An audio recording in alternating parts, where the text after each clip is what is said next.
Okay, dear students, बिस्मिल्लाहिर्रहमानिर्रहीम। ये जो लास्ट लेक्चर था दैट वाज लेक्चर 8। चूँकि उसमें स्टूडेंट्स कम थे तो इसलिए मैं चाहता हूँ कि उसको थोड़ा-सा रिवाइज़ करें। अ, जो लास्ट लेक्चर था दैट इज़ लेक्चर 8, उसमें हमने अकाउंटिंग साइकिल जो स्टेप 6 है उसको पढ़ा था। स्टेप 5 जो था that was basically preparing an adjusted trial balance from the adjusting entries, यानी अनएडजस्टेड ट्रायल बैलेंस को जो है हमने डायरेक्टली एडजस्टेड ट्रायल बैलेंस में कन्वर्ट किया था। But in the mid we are making adjusting entries. ठीक है, यहाँ पे जो है एक एडजस्टेड ट्रायल बैलेंस दिया गया है मार्केटिंग कंसल्टिंग सर्विसेज कॉरपोरेशन, और उसके यहाँ पे मैंने इसके साथ लिखा है, ये तो आपको ऑलरेडी पता होगा कि अनएडजस्टेड है या एडजस्टेड ट्रायल बैलेंस है, उसका जो इन टोटल होता है वो इक्वल होता है, तो ये दोनों तो इक्वल आ रहे हैं। ठीक है, ये डेबिट कॉलम होगा, ये क्रेडिट कॉलम हो गया। लेकिन इसमें से हम थोड़ा-सा मैंने डिफरेंशिएशन की है कि इसमें जो डिफरेंट फाइनेंशियल स्टेटमेंट्स के जो पार्ट्स है वो कहाँ-कहाँ पे है, ठीक है? तो items belong to different financial statements, that is balance sheet. अगर आप ये फर्स्ट पोर्शन देखें, तो इसमें यहाँ तक जो है इक्विपमेंट्स तक ये करंट एसेट्स है, सप्लाइज़ तक करंट एसेट्स है, इक्विपमेंट जो है वो फिक्स्ड एसेट में आता है। और accumulated depreciation is basically the accumulation of the depreciation expense के मतलब यहाँ तक, यानी चाहे वो 2 साल या 3 साल ये इक्विपमेंट यूज़ हुआ है या 4 साल यूज़ हुआ है, उसका जो accumulation of the depreciation expense है वो कितना है। तो दैट इज़ टोटल 5400। और accumulated depreciation नॉर्मली जो जब हम बैलेंस शीट में इक्विपमेंट की वैल्यू मालूम करेंगे तो हम ये accumulated depreciation इस इक्विपमेंट से माइनस करेंगे। उसके बाद अगर आप देखें तो लायबिलिटीज़ एंड ओनर इक्विटी का पोर्शन है, जिसमें सारे पेएबल्स जो आते हैं, नोट्स पेएबल से लेकर इंटरेस्ट पेएबल तक, ये सारे लायबिलिटीज़ है। फिर कैपिटल स्टॉक और जो है that is owner equity. Here it is a company form of business, ठीक है, कॉर्पोरेशन है। सो इस फॉर्म ऑफ बिज़नेस में नॉर्मली हम कैपिटल स्टॉक यूज़ करते हैं एज़ कम्पेयर टू फलाह कैपिटल। लाइक अगर हम यूज़ करें कि अहमद कैपिटल, ठीक है, अहमद कैपिटल और फरहान कैपिटल, तो उस तरह हम नहीं यूज़ करते। हम कहते हैं कि बहुत सारे शेयर होल्डर्स हैं तो हम डायरेक्टली कैपिटल स्टॉक का वर्ड यूज़ करते हैं। फिर रिटेन अर्निंग और डिविडेंड, इसके बाद जो ये रिटेन अर्निंग स्टेटमेंट का पोर्शन है, ये 2। इसके बाद रेवेन्यू और ये सारे एक्सपेंसेस है, that is basically the part of the income statement और प्रॉफिट एंड लॉस स्टेटमेंट। तो यहाँ तक जो है मतलब ये जो एडजस्टेड ट्रायल बैलेंस है, इसमें तकरीबन 3 स्टेटमेंट्स जो है आपने देखी, इसमें balance sheet, retain earning statement और इनकम स्टेटमेंट या प्रॉफिट एंड लॉस स्टेटमेंट, ये डायरेक्टली यहाँ पे डिपिक्ट हो रहे हैं कि ये इसमें इसकी वैल्यूज़ है, ठीक है। So here we will start the accounting cycle step 6, that is preparation of the financial statements. So उसमें जो है सबसे पहले हम इनकम स्टेटमेंट बनाएंगे। इनकम स्टेटमेंट का पोर्शन जो है ऑलरेडी मैंने डिफाइन किया है कि कहाँ पे जो है that is basically located the items of the income statement with in the adjusted trial balance. What is meant by the income statement? Income statement is basically a statement that shows the operating performance of a business over a period of time. And this operating performance basically including the revenue and expenses. And now, what is the formula of the income statement? Net income or net loss is equal to the revenue minus all expenses. Revenue can be the sale revenue, can be the tax revenue, it can be the fee revenue और फ़ी collection वगैरह, जिस तरह school वगैरह होते हैं। It can be, जैसे hospitals में जो है डॉक्टर्स फ़ी वगैरह कलेक्ट करते हैं तो वो फ़ी रेवेन्यू में आते हैं। इस तरह डिफरेंट टाइप ऑफ रेवेन्यू हो सकते हैं, ठीक है। सर्विस रेवेन्यू हो सकता है, रिपेयर सर्विस रेवेन्यू हो सकता है। एक्सपेंसेस जो है डिफरेंट टाइप्स के हो सकते हैं बेस्ड ऑन दी बिज़नेस, के बिज़नेस का जो है टाइप क्या है या बिज़नेस का नेचर क्या है, तो उस लिहाज से जो है उसके एक्सपेंसेस डिफरेंट हो सकते हैं। अच्छा, so first of all we will make the income statement. Income statement जो है इसमें ये हेडिंग बहुत इंपॉर्टेंट है इसके मार्क्स होते हैं, तो इसलिए ये आप लाज़मी करें कि हेडिंग जो है वो शामिल होना चाहिए, अपना इनकम स्टेटमेंट का पार्ट होना चाहिए। जैसे हम बाज़ स्टूडेंट्स ऐसे करते हैं कि बस डायरेक्टली जो है वो स्टार्ट लेते हैं और रेवेन्यू और माइनस एक्सपेंसेस कर लेते हैं, तो वो ठीक बात नहीं है। इसलिए हेडिंग जो है वो लाज़मी होनी चाहिए। हेडिंग में क्या होता है, हेडिंग में सबसे पहले जो है हमने अ, लिखना होता है कंपनी का नाम, फिर स्टेटमेंट का नाम और फिर जो है जो एंड पीरियड है वो लिखना है। जिस पीरियड के लिए आप वो स्टेटमेंट बना रहे हैं वो आपने लाज़मी उसमें लिखना है, ठीक है? उसके बाद जो फ़ॉर्मूला है वो है रेवेन्यू माइनस एक्सपेंसेस। तो रेवेन्यू जो है वो ऑलरेडी अगर हम यहाँ पे देखें जो एडजस्टेड ट्रायल बैलेंस है, तो इसमें ये रेवेन्यू है 1,35,515 that is consulting fee earn, और इसके नीचे जो है ये सैलरीज़ एक्सपेंस है, टेलीफ़ोनिक एक्सपेंसेस है, rent expense, interest expense, income tax expense, dues and subscription expense है, सप्लाइज़ एक्सपेंस है, डिप्रिसिएशन एक्सपेंस है, ऑफ इक्विपमेंट है और मिसलेनियस एक्सपेंसेस है। ये सारे जो है ओनली इनकम टैक्स जो हम लास्ट में माइनस करेंगे, बाकी सारे जो है ये एक्सपेंसेस है, ये हम माइनस करेंगे इस रेवेन्यू से, ठीक है? तो ये यहाँ पे अगर आप देखें तो ये रेवेन्यू है और ये सारे एक्सपेंसेस है। ये जो हम सब टोटल अगर हम इन सारे एक्सपेंसेस का मालूम करें, दैट इज़ 65,540, और ये हम 135,515 से माइनस करें तो इससे सब टोटल आता है 69,975। इस 69,975 से ये आप माइनस करें इनकम टैक्स एक्सपेंस, तो इससे आता है 41,975। अब ये जो है ये नेट इनकम आ गया। अगर ये इस तरह होता कि कंसल्टिंग फ़ी कम होता, यानी रेवेन्यू कम होता एक्सपेंसेस से और एक्सपेंसेस ज़्यादा होते, तो यहाँ पे नेट लॉस हम लिखते, क्योंकि यहाँ पे नेट जो है रेवेन्यू एक्सपेंसेस से ज़्यादा है, तो ये यहाँ पे नेट इनकम आया है। इसके बाद जो है आरई स्टेटमेंट है कि कंपनी फॉर्म ऑफ बिज़नेस है, तो आरई स्टेटमेंट हम प्रिपेयर करते हैं, यानी retain earning statement which shows basically the changes in the retain earning over a period of time. मतलब जो है फॉर एग्जांपल जनवरी में रिटेन अर्निंग किसी कंपनी का कितना था और दिसंबर में कितना है, तो इन दोनों में डिफरेंस होगा। So that is basically the change statement which shows the changes in the retain earning over a period of time. अच्छा, यहाँ पे जो है इसका जो फ़ॉर्मूला है वो थोड़ा-सा डिफरेंट है। एंडिंग रिटेन अर्निंग हमने मालूम करना होगा and that is equal to beginning RE, यानी retain earning plus net income minus net loss minus dividend, ठीक है?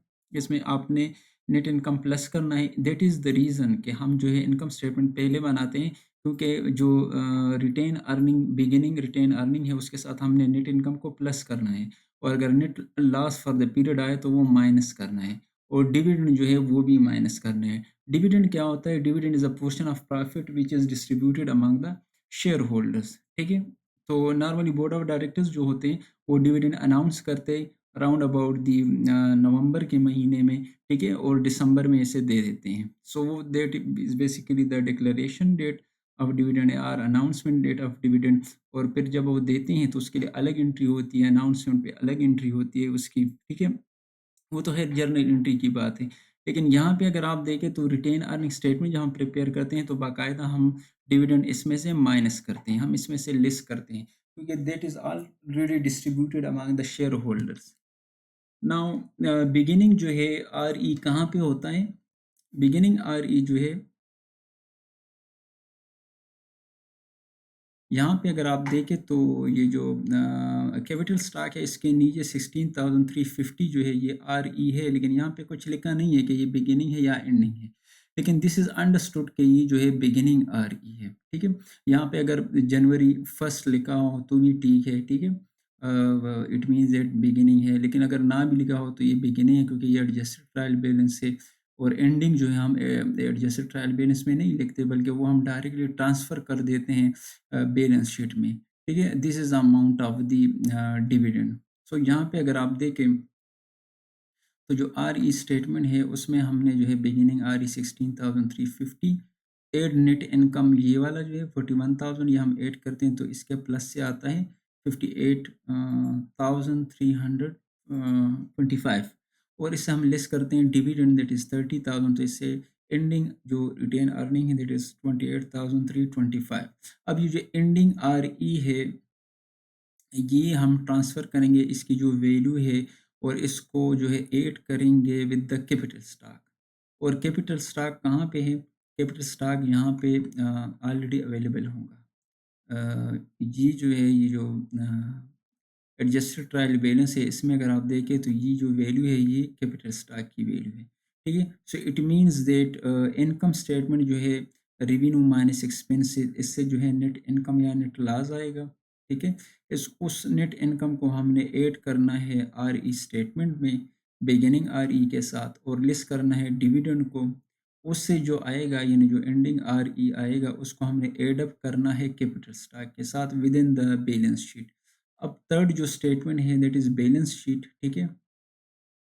Balance sheet is basically statement of the financial position भी हम इसे कहते हैं, या आप इसे कह सकते हैं कि this is basically a snapshot which shows the financial position of A business, financial health of A business. और मेजरली इसके जो पोर्शन होते हैं उसमें एसेट्स आते हैं, लाइबिलिटीज और ओनर इक्विटी, ठीक है। Assets are the resources of the business. Liabilities are what the business owes, ठीक है, that is a liability. And owner equity is basically the claim of the owners on the assets of the business. So the formula क्या है, asset is equal to liability plus owner's equity or stockholder equity in case of a corporation. सो इस case में भी सबसे पहले जो है आपने लिखना है कंपनी का नाम, फिर जो स्टेटमेंट ऑफ बना रहे उसका नाम, और उसके बाद लास्ट में जो है डेट आपने लिखनी है। उसके नीचे जो है टू फॉर्मेट में आप बैलेंस शीट बना सकते हैं। एक को हम कहते हैं accounting format of the balance sheet, that we call that it is from left to right. From left to right means के लेफ्ट पे एसेट्स होते हैं, राइट पे लाइबिलिटी और ओनर इक्विटी होती है। दूसरा जो फॉर्म है या फॉर्मेट है इसका, that is report format. Report format जो है उसको हम टॉप टू बॉटम फॉर्मेट भी कहते हैं, जिसमें टॉप में एसेट्स होते हैं, फिर लाइबिलिटीज़ और ओनर इक्विटी, ठीक है। सो दोनों फॉर्मेट हमने वो बनाए यहाँ पे, दोनों में कोई ख़ास फ़र्क नहीं है, आंसर एक ही है, ठीक है। एसेट्स भी एक वही अमाउंट में आ रहे, लाइबिलिटीज़ और ओनर इक्विटी भी वही अमाउंट में। सिर्फ फ़र्क इसमें ये है कि मतलब एक लेफ्ट टू राइट है, दूसरा टॉप टू बॉटम है, और दूसरा जो इसमें फ़र्क है, रिपोर्ट फॉर्मेट नॉर्मली जो है कंपैरेटिव एनालिसिस के लिए बहुत अच्छा होता है।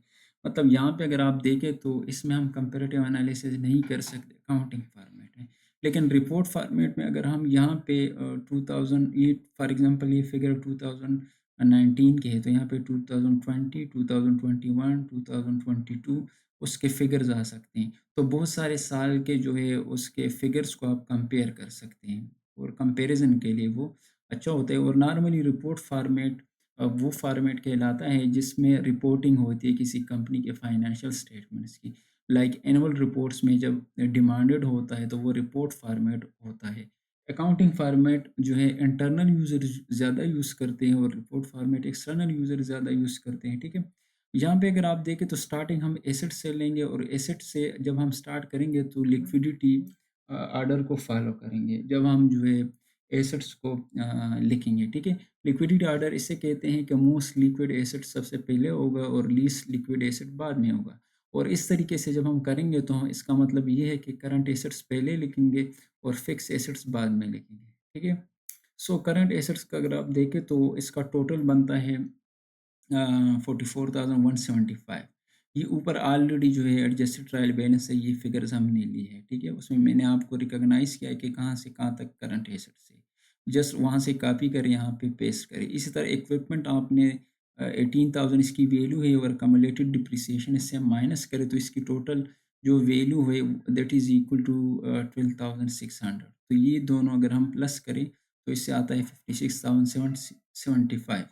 इस तरह सारे जो पेएबल्स है वो यहाँ वहाँ से कॉपी करें, यहाँ पे पेस्ट करें, और इसका टोटल मालूम करें, ठीक है। इसके बाद जो है स्टॉक होल्डर इक्विटी है। इस पोर्शन में ये वो जगह है जहाँ पे हम एंडिंग रिटेन अर्निंग को प्लस करेंगे, ठीक है। यानी 15,000 this already available in the adjusted trial balance, और इसके साथ आपने रिटेन अर्निंग को प्लस करना है। तो जब हम प्लस करें तो हमारे साथ जो है टोटल जो stock holder equity that is increased by 28,325, क्योंकि रिटेन अर्निंग एड अप हुआ है ना, तो इससे 15,000 से तजावज़ कर गया और 43,325 पे पहुंच गया। अब दोनों को अगर हम प्लस करते हैं तो ये दोनों जो है 56,770 75 इसका टोटल आ रहा है। तो मतलब total assets is equal to total liability plus owner equity and that stand and prevail still. मतलब अगर ये प्रिवेल नहीं हो रहा तो इस means that there is an error over here, यहाँ पे कहीं पे एरर है। या तो रिटेन अर्निंग सही मालूम नहीं हुए हैं, ठीक है? या आपने कोई पेबल्स नहीं लिखा है या आपने कोई एसेट दरमियान में छोड़ा है या उसकी वैल्यू गलत लिखी है क्योंकि ये दोनों इक्वल नहीं आ रहे। तो जब इक्वल आ रहे तो इसका मतलब ये ठीक-ठाक सही बनाए बैलेंस शीट, ठीक है? एक और स्टेटमेंट हम बनाते हैं जब स्मॉल बिज़नेसेस होते हैं, तो उसमें हम ओनर इक्विटी स्टेटमेंट बनाते हैं, ठीक है? इसका तफ़सील से हमने वो क्लास में किया था, बल्कि हमने जो है फार्मूले के थ्रू इसको किया था एक्सेल शीट में। लेकिन यहाँ पे जस्ट मैं समरी इसलिए दे रहा हूँ कि हो सकता है बाद स्टूडेंट्स जो है बल्कि कुछ स्टूडेंट्स नहीं आए थे, तो उसको थोड़ा-सा वो ज़हन में आ जाए, ठीक है? क्लियर हो जाए अगर कोई अंडरस्टैंडिंग या उसमें कोई कमी है। यहाँ पे अगर आप देखें ओनर इक्विटी स्टेटमेंट जो है वो हमने प्रिपेयर किए हैं 2 कि वो एडजस्टेड ट्रायल बैलेंस में इसका डेटा नहीं है। लेकिन हमने सपोज़ किया है कि जिन-जिन डेटा की ज़रूरत होती है ओनर की स्टेटमेंट को प्रिपेयर करने के लिए, ठीक है ना? वो हमने सपोज़िशन में ली है, ठीक है? ओनर इक्विटी स्टेटमेंट होता क्या है? That is also important to understand. Owner equity statement जो है basically a statement which shows the changes in the owner equity. Like for example जनवरी में ओनर इक्विटी कितनी थी और 31 जनवरी पे कितनी है, या जनवरी में कितनी थी या दिसंबर 31 पे कितनी है। उसमें कोई चेंज आया है या नहीं आया, इंक्रीज़ डिक्रीज़ आया या नहीं आया है। लेकिन इसमें ये इम्पोर्टेंट है कि इंक्रीज़ किन जो है वजह की वजह से आता है और किन वजूहात की वजह से इसमें डिक्रीज़ आता है। तो इसमें इम्पोर्टेंट जो है दैट इज़ इनकम। अगर इनकम एक बिज़नेस कमा रहे हैं तो ओनर इक्विटी उससे इंक्रीज़ होगी, और अगर लॉस कर रहे हैं तो ओनर इक्विटी डिक्रीज़ होगी, ठीक है? और सेकंड जो है ओनर ड्राइंग्स है। ओनर ड्राइंग्स कहते हैं the amount of money that is basically withdrew by the owner for the personal use. अगर पर्सनल यूज़ के लिए कोई ओनर जो है बिज़नेस से पैसे निकालता है तो उसको हम ओनर ड्राइंग्स कहते हैं। तो ड्राइंग्स की वजह से भी ओनर इक्विटी डिक्रीज़ होती है। तो इसका फार्मूला इस तरह बनता है कि ending owner equity is equal to beginning owner's equity plus net income minus net loss minus drawings, ठीक है? तो इस फार्मूले को आप याद रखें और इसके तहत जो है हम एक ओनर इक्विटी स्टेटमेंट बना सकते हैं। ये इसकी हेडिंग मतलब company name, then statement name, then time period. जो पीरियड है या जो टाइम है वो आप लिख दें, ठीक है? उसके बाद जो है आपने beginning owner equity plus net income अगर लॉस हुए माइनस या लेस लॉस, ठीक है? और लास्ट में जो है सब टोटल देन आपने करने हैं लिस्ट ओनर्स ड्राइंग्स। ओनर का नाम नॉर्मली उसके साथ होता है क्योंकि स्मॉल बिजनेस में हम ओनर का नाम यूज़ करते हैं। हम कहते हैं कि फॉर एग्जांपल फलां ड्राइंग्स, ठीक है ना? Like for example Ahmed drawings, ठीक है? या फॉर एग्जांपल फरहान्स ड्राइंग्स, इस तरह हम करते हैं, ठीक है? So suppose the owner drawing is equal to 70,000, beginning owner equity 2 lakh है और नेट इनकम 39,000 है।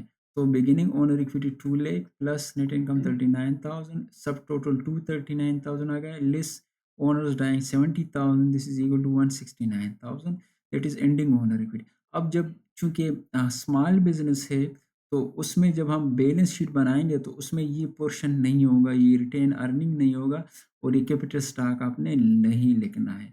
बल्कि यहाँ पे आपने डायरेक्टली लिखना है ओनर इक्विटी और नीचे लिखना है फॉर एग्ज़ाम्पल जो है अहमद कैपिटल।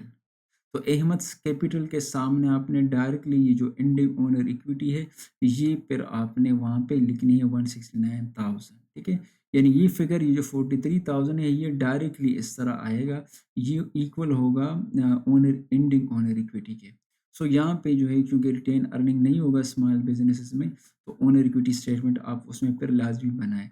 यानी और दूसरी जो इम्पोर्टेंट बात है, यहाँ पे भी आपके साथ कुछ चेंजेस होंगे एडजस्टेड ट्रायल बैलेंस में in case of small businesses.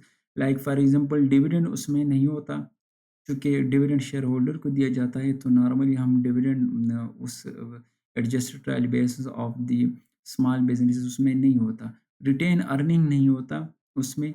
इन दोनों की जगह जो है फॉर एग्ज़ाम्पल यहाँ पे कैपिटल स्टॉक की जगह अहमद कैपिटल है, तो उसके नीचे लिखा होगा ड्राइंग्स, अहमद ड्राइंग्स। तो ये 2 चीज़ें फिर होती है और वो 2 चीज़ें that is important for the preparation of the owner equity statement. ठीक है? I think it is enough. ठीक है? और इंशाल्लाह ये काफ़ी होगा। बाकी जो प्रिपरेशन इसका है बाकायदा फ़ॉर्मूला के थ्रू और जो है वो मैंने क्लास में किया था and that this is basically the outcome of that class work. ठीक है? Already done. So I think this will be enough for tomorrow paper as well क्योंकि इम्पोर्टेंट है पेपर के लिहाज से भी। I think that this is enough. Thank you. अल्लाह हाफ़िज़।